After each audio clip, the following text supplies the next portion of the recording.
एक लड़का राजेश जिसे शहर में नौकरी और एक खूबसूरत फ्लैट मिलता है, लेकिन उसे पता नहीं होता कि वो जिस मकान में आया है वहाँ एक चुड़ैल का साया है जो कि हर उस इंसान को मार देती थी जो उस मकान में रहने आता था। क्या फ्लैट है यार, अपनी कंपनी भी ठीक है बॉस, क्या फ्लैट दिया है, अब तो अपनी लाइफ सेट है भाई। कुछ दिन बीत जाते हैं, राजेश के साथ कुछ नहीं होता। एक दिन राजेश बाथरूम में नहा रहा होता है और चुड़ैल उसके पीछे आकर खड़ी हो जाती है। ठंडे ठंडे पानी से नहाना चाहिए, ओ ठंडे ठंडे पानी से नहाना चाहिए। गाना आए या ना आए, गाना चाहिए।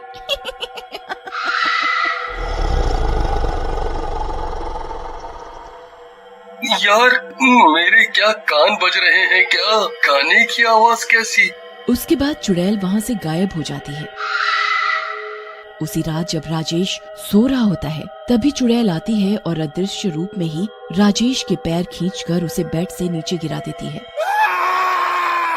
राजेश डर कर नींद से जाग जाता है, लेकिन अपनी पूरी हिम्मत बांधकर जोर से बोलता है, कौन है, कौन है, किसने मेरे पैर खींचे, सामने आओ, मैं कई दिनों से देख रहा हूँ तुमको। ये सुनते ही चुड़ैल राजेश के सामने आ जाती है। ये मैं हूँ राजेश, मेरा नाम निशा है और तुम्हारे साथ हुई इस फ्लैट में सारी समस्याओं की मैं ही जिम्मेदार हूँ। पर लेकिन चुड़ैल जी, मेरे साथ ही ऐसा क्यों, मैंने कौन सा आपका कुछ बिगाड़ा है, मैं तो एक शरीफ लड़का हूँ। शायद इसीलिए तुम अभी तक जिंदा भी हो।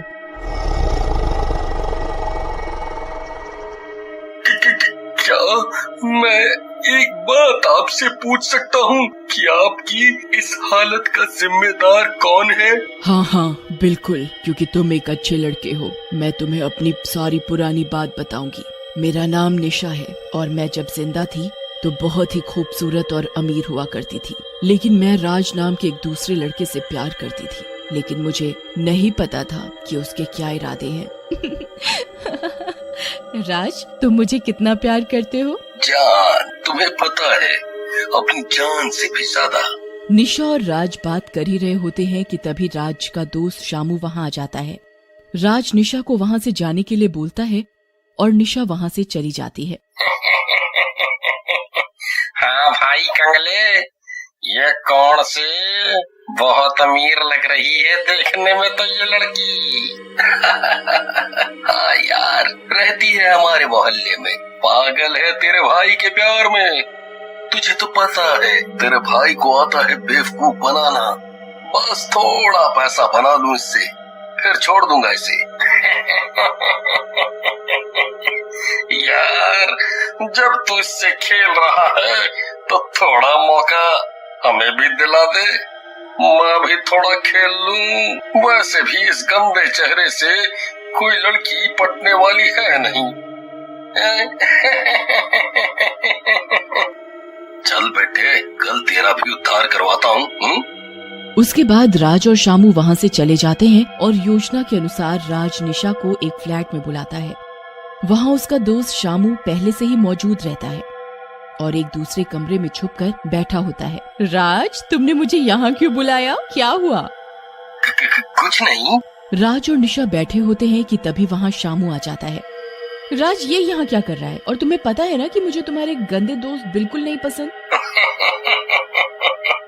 लेकिन तुम तो मुझे बहुत ज्यादा पसंद हो रानी। उसके बाद शामू निशा के साथ बुरा व्यवहार करता है। निशा राज को मदद के लिए बुलाती रहती है, लेकिन राज उसकी एक नहीं सुनता। राज, तुम प्यार के नाम पर कलंक हो। तुम और तुम्हारे दोस्त ने मेरे साथ गलत काम किया, लेकिन मैं चुप रहने वालों में से नहीं हूँ। मैं तुम सबको सजा दिलाऊंगी। मैं अभी पुलिस के पास जा रही हूँ। अरे अरे शामू, रोक यार इसे, ये तो पुलिस के पास जा रही है, ये तो हमें जेल करवा देगी। तू डरता बहुत है यार, कुछ नहीं होगा यार, रुक, मैं इसे बताता हूँ। ज्यादा झांसी की रानी बन रही है। इसके बाद शामू और राज निशा को फ्लैट से नीचे फेंक कर मार देते हैं। तो राजेश, ये थी मेरी सारी कहानी। अब तुम ही बताओ मैं कहाँ गलत हूँ।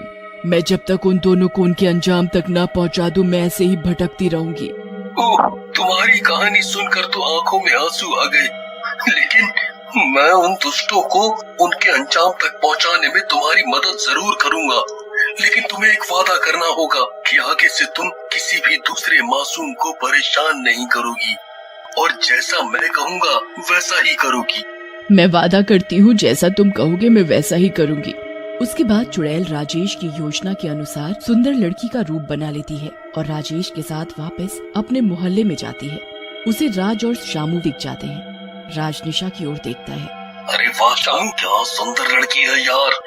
ये तो उस निशा से भी सुंदर और अमीर लगती है यार। लेकिन ये लंगूर इसके साथ कौन है? अबे होगा यार उसका पति या दोस्त, तुझे क्या? अगले दिन शामू अकेले खड़ा होता है। तभी वो सुंदर लड़की उसके पास जाती है। जी, मेरा नाम निशा है और मैं इस मोहल्ले में नई आई हूँ। निशा? क्यों, आप पहले से जानते हो क्या इस नाम वाली लड़की को? जी नहीं, वैसे आप काफी सुंदर हैं। आपको जब भी मेरी मदद की जरूरत हो मुझे बोल देना। थैंक्स, बस कुछ नहीं, आज हमने रात को डिनर रखा है, आप बस आ जाना और थोड़ी हेल्प भी करा देना। क्यों नहीं, जैसा आप चाहो। रात को शानू तैयार होकर निशा के घर पहुंच जाता है। निशा दरवाजा खोलती है। आओ शामू, अंदर आओ। अरे आप मेरा नाम कैसे जानते हो? नाम? मैं तो तुम्हारे बारे में सब कुछ जानता हूँ कि तुमने कैसे निशा को मारा था। क्या बकवास कर रहे हो? मैं घर जा रहा हूँ, नहीं करना डिनर विनर मुझे। लेकिन निशा तब तक अपने चुड़ैल वाले रूप में आ जाती है। तुझे डिनर नहीं करना तो क्या, लेकिन मुझे तो डिनर में तेरा खून पीना है। ऐसा कहकर निशा शामू को गर्दन से पकड़कर उठा लेती है और सामने की दीवार पर एक कील पर उसका सिर मारती है। शामू के सिर से खून निकलने लगता है और वह मर जाता है। फिर अगले दिन राज अकेला खड़ा होता है कि तभी निशा उसके पास जाती है। राज, मेरे पति बहुत गंदे हैं।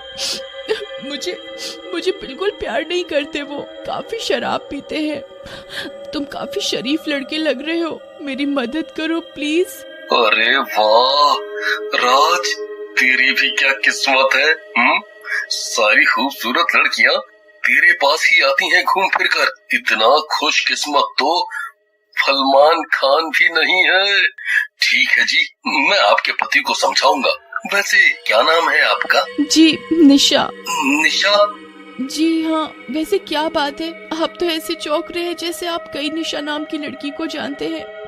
वैसे ये कार्ड ले लो, मैं यहीं पर रहती हूँ, आप रात में घर आ जाना प्लीज। राज कार्ड ले लेता है। उस कार्ड में उसी फ्लैट का पता होता है जहाँ राजेश रहता है और निशा को जहाँ से राज और शामू ने धक्का दिया होता है। जी नहीं, ऐसी कोई बात नहीं।